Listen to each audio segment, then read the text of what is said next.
Let's get more on that breaking news that musical legend Dolly Parton has died at the age of 80. Joining us live now is Sunrise Showbiz editor Peter Ford. Good morning, Pete. This has just left the entire world a little heartbroken.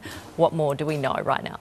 Well, look, you're right. We are all heartbroken. It was been no secret that she's been having health issues in the last 12 months, a number of things that she pulled out of, that she didn't attend, and that wasn't her. You know, she was such a driven person that you just knew. She was old school, you know, you turn up, you got a commitment, you turn up and you do it. And for her to be pulling out of things, I think people knew this isn't good. Even though she had always tried to play it down. She said, I don't want people worrying about me. Look, I think the thing with Dolly Parton is that, and this is probably the greatest compliment you can get paid in show business, is she was unique. There's no one else like her. She created that look. She had the ability to write great songs, and there's hundreds and hundreds of them. You know, she was a very shrewd businesswoman, but also she gave back to the world. You know, her imagination library is an extraordinary concept to think that millions of kids around the world, including here in Australia, have actually got books in their hands and reading it. And that is because her late father wasn't able to read, so she got that going in his honour.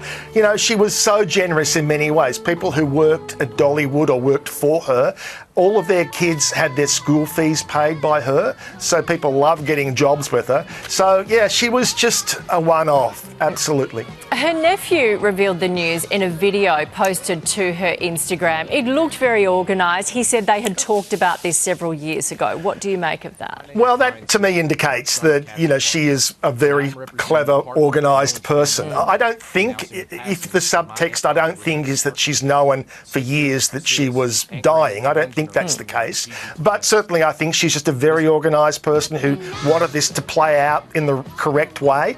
And as the nephew said very clearly, this is a sad day for us. But it's not for Dolly, because she's a woman of great Christian faith, and she believed that she would be gathered and taken to the Lord. Not everybody believes it, but she did. And that's the most important thing. The other thing I think that's really worth noting about Dolly is, and this is why I think she's right up there as one of the world's most loved celebrities, if not number one, is because she never got political. She did not want people to know how she voted. She didn't want to tell you how you should vote. A couple of years ago, I think it's about 10 years ago, she said something complimentary about Hillary Clinton, like she's a hard-working lady or something. That was it. And people interpreted that as being an endorsement for Hillary Clinton, and she went out of her way to say, no, that is not what I meant. I just said she's a hard-working lady. I don't endorse anyone in the political world. Yeah, and you know what? People we're talking to on the Hollywood Walk of Fame have mentioned that too, that she wasn't political, and that means something in America because it's quite divided, as we know.